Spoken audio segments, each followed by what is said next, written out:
आज हम बात कर रहे हैं हायरार्की ऑफ जजेस के बारे में। फंक्शनरीज को जब आप पढ़ते हैं सीआरपीसी 1973 के अंडर, तो वहाँ पर भी आप हायरार्की ऑफ जजेस बहुत क्लियरली बाइफर्केटेड सेक्शन वाइज आपको देखने मिलती है। तो आज हम डिस्कस करेंगे हायरार्की ऑफ जजेस के बारे में। हेलो एवरीवन, मेरा नाम उर्वशी त्यागी है और स्टार्ट करते हैं सेशन कोड से। तो सेशन कोड के अंडर हमें देखने मिलते हैं सेशन जज, एडिशनल सेशन जज और असिस्टेंट सेशन जज।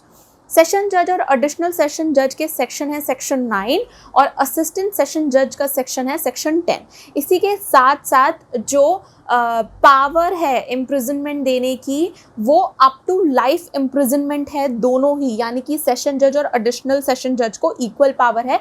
लेकिन ये जो डेथ सेंटेंस है ये ज़रूरी है कि हाई कोर्ट से कंफर्म हो। इसी के बाद अगर हम असिस्टेंट सेशन जज की बात करें तो वो सिर्फ 10 साल तक की सज़ा ही दे सकते हैं। अब बात करें मजिस्ट्रेट की, तो हमारे पास एक तरफ है जुडिशियल मजिस्ट्रेट और एक तरफ है एग्जीक्यूटिव मजिस्ट्रेट। एग्जीक्यूटिव मजिस्ट्रेट से पहले हम जुडिशियल मजिस्ट्रेट की बात करते हैं।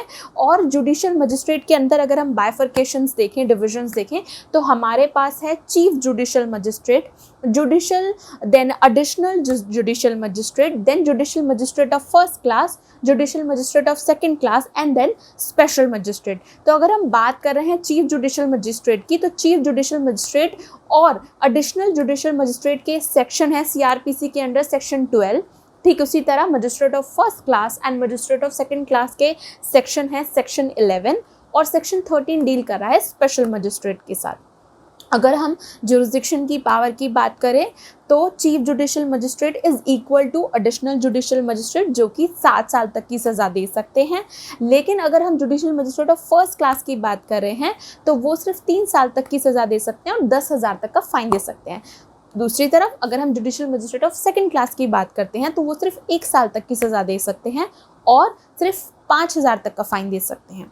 उसके बाद सेक्शन 13 डील करता है अंडर सीआरपीसी 1973 स्पेशल मजिस्ट्रेट के साथ। इसके बाद ठीक उसी तरह जैसे चीफ जुडिशियल मजिस्ट्रेट और मजिस्ट्रेट की हम बात करते हैं, मेट्रोपॉलिटन एरिया में होते हैं मेट्रोपॉलिटन मजिस्ट्रेट, जिनकी बाइफर्केशन है चीफ मेट्रोपॉलिटन मजिस्ट्रेट, देन हमारे पास है additional metropolitan magistrate and then special metropolitan magistrate. तो जो चीफ मेट्रोपॉलिटन मजिस्ट्रेट हैं और जो एडिशनल मेट्रोपॉलिटन मजिस्ट्रेट हैं वो डील कर रहे हैं अंडर सेक्शन 17। ठीक उसी तरह जो स्पेशल मेट्रोपॉलिटन मजिस्ट्रेट हैं वो आते हैं अंडर सेक्शन 18 ऑफ सीआरपीसी 1973। उसके बाद हम बात करते हैं एग्जीक्यूटिव मजिस्ट्रेट की। तो एग्जीक्यूटिव मजिस्ट्रेट के अंडर जो बाइफर्केशंस है, सबसे पहले हम देखेंगे सेक्शन 20 ऑफ सीआरपीसी में क्या क्या इंक्लूड होता है। तो उसमें आता है सबसे पहले डिस्ट्रिक्ट मजिस्ट्रेट, उसके बाद आता है एडिशनल डिस्ट्रिक्ट मजिस्ट्रेट, देन आता है सब डिविजनल मजिस्ट्रेट और सेक्शन 21 में आता है स्पेशल एग्जीक्यूटिव मजिस्ट्रेट। ठीक इसी तरह हम ये चीज़ देख सकते हैं कि एक बाइफर्केशन है जुडिशियल मजिस्ट्रेट और एग्जीक्यूटिव मजिस्ट्रेट को लेकर। और क्योंकि हमने ये हायरार्की देखी और हमने देखा कि सेशन कोर्ट के अंडर जो ये सेशन जज हैं, एडिशनल सेशन जज हैं, असिस्टेंट सेशन जज हैं, इन्हें अपॉइंट करती है high court in consultation with state government. तो ये थी हायरार्की ऑफ जजेस। लेकिन कोई स्पेसिफिक क्वेरी है, क्वेश्चन है, तो आप हमें बेझिझक पूछ सकते हैं कमेंट बॉक्स में। I hope you like this video. Thank you very much.